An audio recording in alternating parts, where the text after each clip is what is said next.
আসসালামু আলাইকুম ওয়া রাহমাতুল্লাহি ওয়া বারাকাতুহু। আলহামদুলিল্লাহ নাহমাদুহু ওয়া নাস্তাঈনুহু ওয়া নাস্তাগফিরুহু ওয়া নাউযু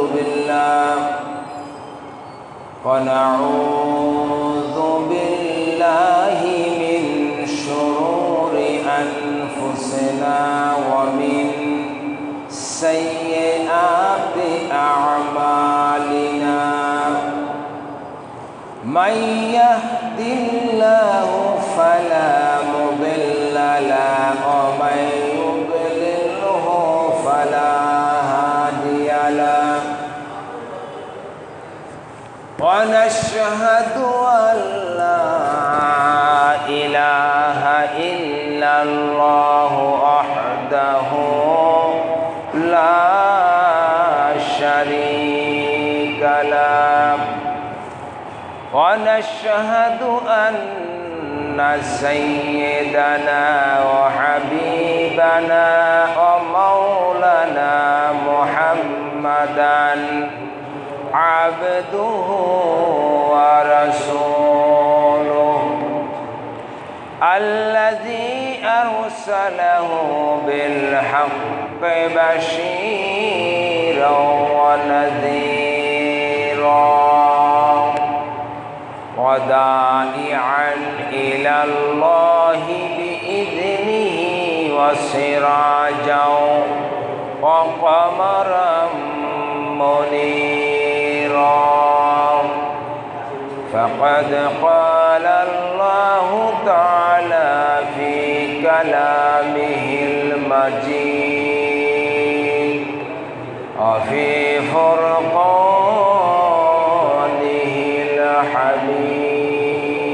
الحميد أعوذ بالله من الشيطان الرجيم بسم الله الرحمن الرحيم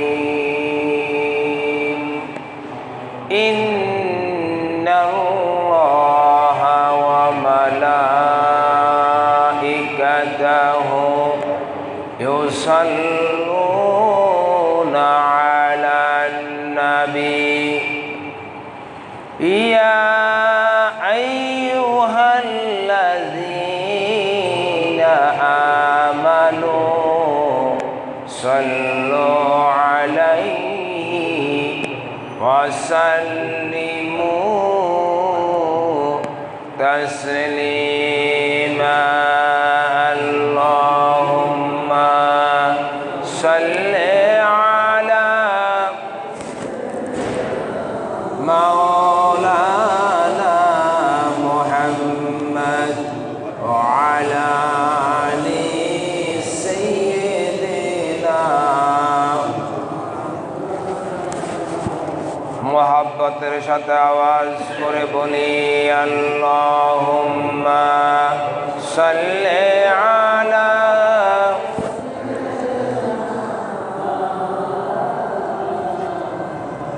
وعلى آل سيدنا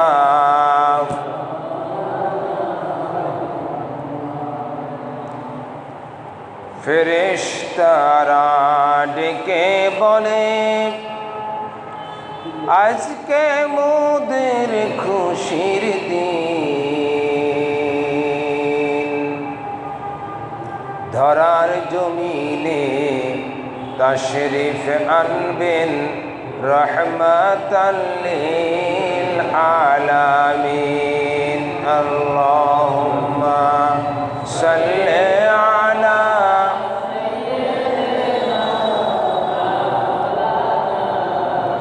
وعلى آل سيدنا مولانا قرن সবাই বালাগাল উলা বিকামালিহি কাশাফাত দুজা বিজামালিহি হাসনাত জামি جميع خصاله صلوا عليه عشق محبوب खुदा जिस दिल में हासिल नहीं लाखों मोमिन हो अगर हो ईमान में का मिल नहीं बलगल उला कशफत दुजा बिजमालिही हसनत जमीअ खसालिही सल्लु अलैहि व आलिहि ला इलाहा इल्लल्लाह ला इलाहा इल्लल्लाह বিমান চলে না পাইলট ছাড়া মেশিন চলে না ইঞ্জিন ছাড়া দেহ চলে না রূহ ছাড়া জিকির চলে না আল্লাহ ছাড়া লা ইলাহা ইল্লাল্লাহ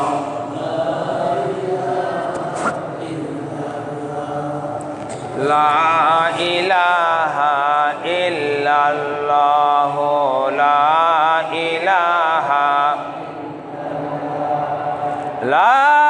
ইলাহা ইল্লাল্লাহ মুহাম্মাদুর রাসূলুল্লাহ। আলহামদুলিল্লাহ সুম্মা আলহামদুলিল্লাহ।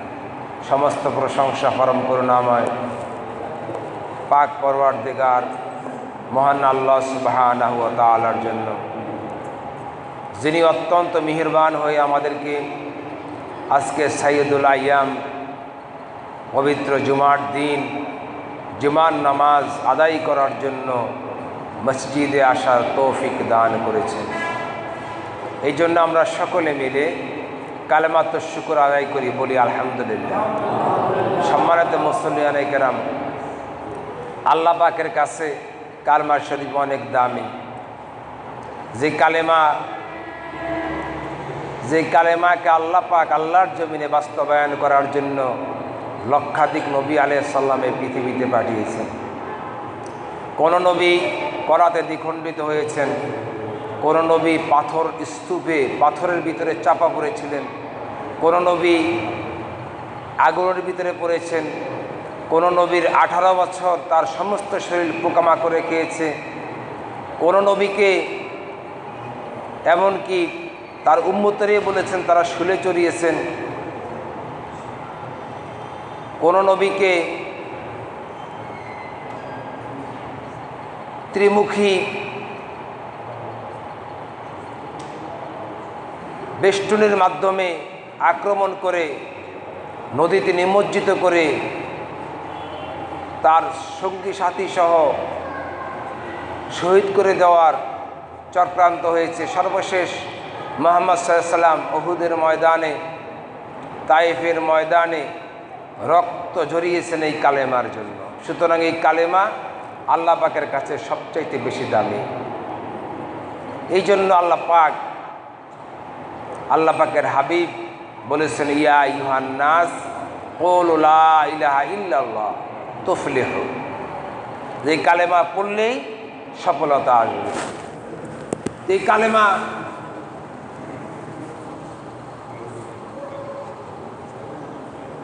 বোঝে নেয় বিষয়টা এমন না, বরং কালেমা বুঝেছে সিদ্দিক আকবর রাদিয়াল্লাহু তাআলা আনহু, ওমর ফারুক রাদিয়াল্লাহু তাআলা আনহু।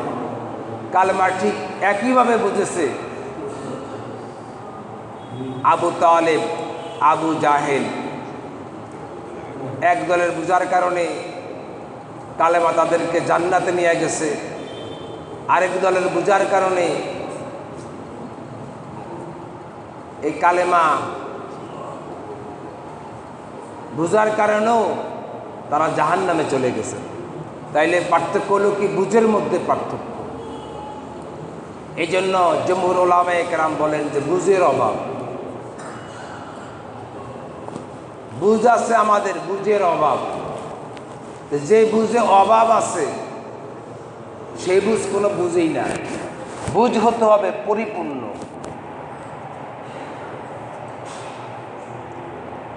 আকমালতু দীনাকুম, দিন যেমন পরিপূর্ণ আমার বুঝ হতে হবে ঠিক তেমনি পরিপূর্ণ। আবু জাহেল বুঝছে, আবু লাহাব বুঝছে, এমনকি আবু তালেবও বুঝছে।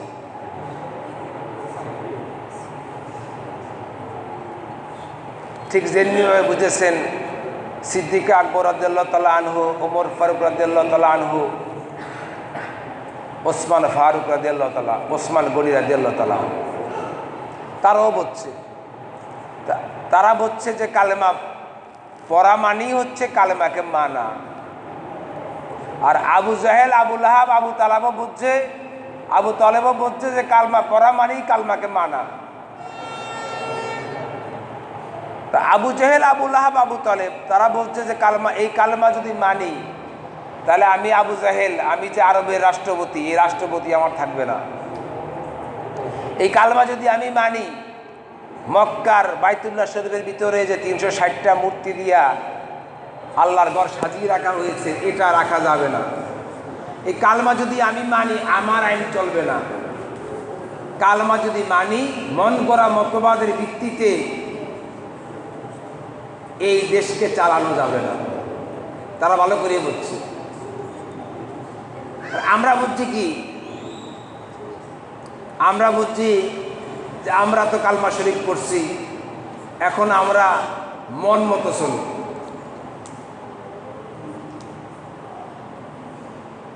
আমরা তো কালমা শরীফ পড়ছি, এখন আমরা মন মতো চলুন। তাহলে আমার এখন একটা চিন্তা করে দেখেন, তিনটা ত্রিমুখী সংঘর্ষ হয়ে গেল। আবু বকর, ওমর, আলী, ওসমান রাদিয়াল্লাহু তাআলা আনহুম আজমাইন, তারা বলছে কি যে কালমা শরীফ পড়লে সাথে সাথেই ওই কালমার হাকিকত অনুযায়ী চলতে হবে, আমার মন গড়া মতবাদের ভিত্তিতে চলা যাবে না। আবু লাহাব, আবু তালেব, আবু জাহেল এরা বলছে যে কালমা পড়লে আর আমাদের মন মতো আর আমরা দেশ চালাইতে পারব না। আর আমরা বুঝছি, আমরা ওইটাও বুঝিনি, এইটাও বুঝিনি।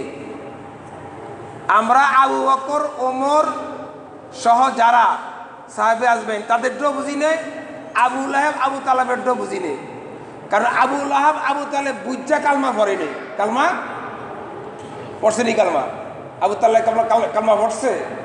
আবু তালেব হুজুরের বাবার আদর, মায়ের মমতা দিয়ে লালন পালন করছে।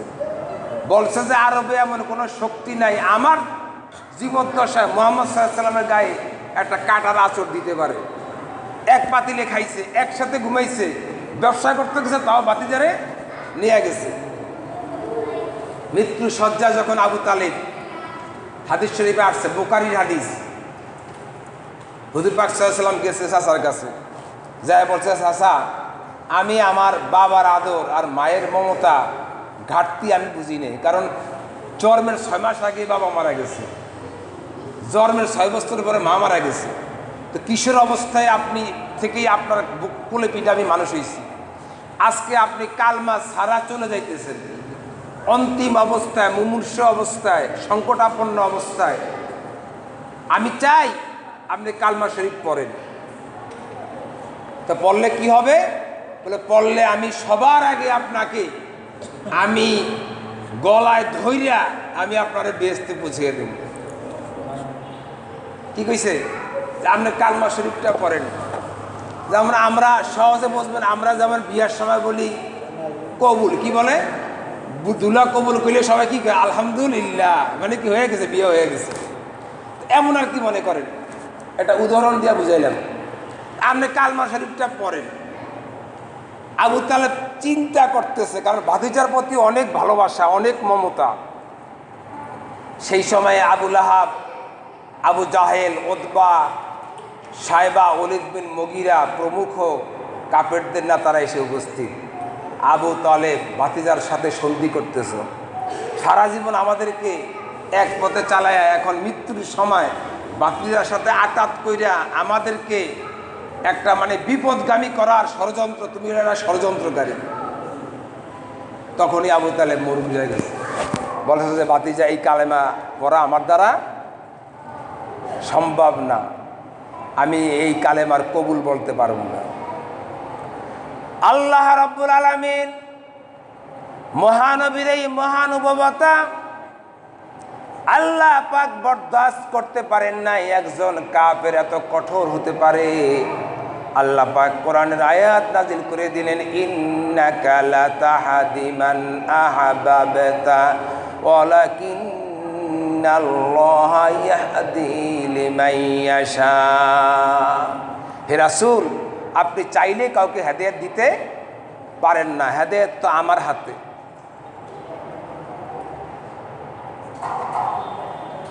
তো এরা ঈমান আনতে পারেনি, কালমা শরীফ পড়তে পারেনি, কারণ এরা বুঝতে পারছে যে কালমা শরীফ পড়লে আমরা কোনো আকাম করতে পারব না। আর আবু জাহেল, আবু লাহেব এরা এটা বুঝছে, আর আবু বকর আর ওমর বুঝছে যে কালমা শরীফ পড়লে আর আমরা আকাম করব না। আর আমরা বুঝছি যে কালমা শরীফও পড়ুম আকামও করুম। তাহলে আমরা কোন কোন কোন পদ হইলাম? কি হোক, আমরা কোন পদ হইলাম? কোনো পদে তৈলাম না, এই পদ না ওই পদ না, কোনো বুঝে তো আমাকে ভিতরে নাই। আমরা কি হইলাম? আমরা কালমা শরীফ পড়ছি, এমন কোনো আকাম নাই আমরা না না করছি, তা আমরা কি কালমা শরীফ পড়লাম? তা আবু জাহেল আবু লাহাবের যেই জ্ঞান আছে সেই জ্ঞানও তো আমাকে নেই। আবু জাহেলের নাম ছিল আবুল হাকাম, জ্ঞানের পিতা। আবু জাহেল তো এসে পরে, এটা ছিল তার উপাধি, তার নাম ছিল আবুল হাকাম। ইসলাম গ্রহণ না করার কারণে সে হয়েছে আবু জাহেল। আমরা বুঝছি যে কালমা পড়ুম, আকাম কুকাম যা আছে সব করুম। তাহলে আমি কি কালমা বললাম? আমি তো আবু জাহেল মার্কা কালমা বললাম না, আবু বকর মার্কা কালমা বললাম না, আমি কোন কালমা বললাম? এই কালমা আমি করে কোরআনে লইয়া দেব? আমি তো নিজেও বুঝি না। আমি এই চিন্তাই করতে আছি যে এই কালমার হাকিকতটা কি, কালমা আমাদের কাছে কি চায়? কালমা আমাদের কাছে চায় যে কালমা পড়লাম, ওয়াইজ ক্বালা রাব্বুহু আসলিম। আল্লাহ পাক বলছে ইব্রাহিম আলাইহিস সালামকে, ইব্রাহিম তুমি সারেন্ডার করো। কোনো কথা নাই, কোনো প্রতি উত্তর নাই, কেন করব কোনো কথা নাই। আসলিম তুলি রব্বিল আলামিন, সাথে সাথে সাথে উঠে গেছে, আল্লাহ আমি সারেন্ডার করলাম। এর নাম হচ্ছে কালেমা। আমার সব কিছু আল্লাহ পাকের জন্য আমি অর্পিত করে দিলাম। এই জন্য আমাদেরকে আগে কালেমার হাকিকত বুঝতে হবে। কালেমা আমার কাছে কি চায়, কালেমার উদ্দেশ্য কি, কালেমার মাকসাদ কি? আল্লাহ পাকের হুকুম আর হুজুরে পাক সাল্লাল্লাহু আলাইহি সাল্লামের তরিকা অনুযায়ী চলা। আজকে দেখেন এই যে দাওয়াত ও তাবলীগ দুই গ্রুপ, কেন? ব্যাপার কি? এখানে দুই গ্রুপ হবে কেন? এখানে দুই গ্রুপ হইল মানার অভাব। কিসের অভাব? বুঝের অভাব, আর কিচ্ছু না। বুঝের অভাব, মানার অভাব। এত অবুঝ হইলে তো চলবে না।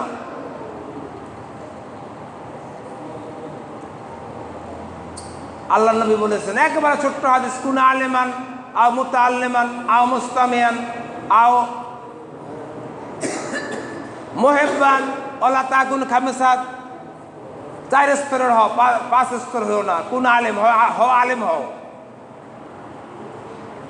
আও মুতাআল্লিমান অথবা তালেবে ইলম হও। তালেবে ইলমকে কারে? যারা পড়ে মাদ্রাসায়।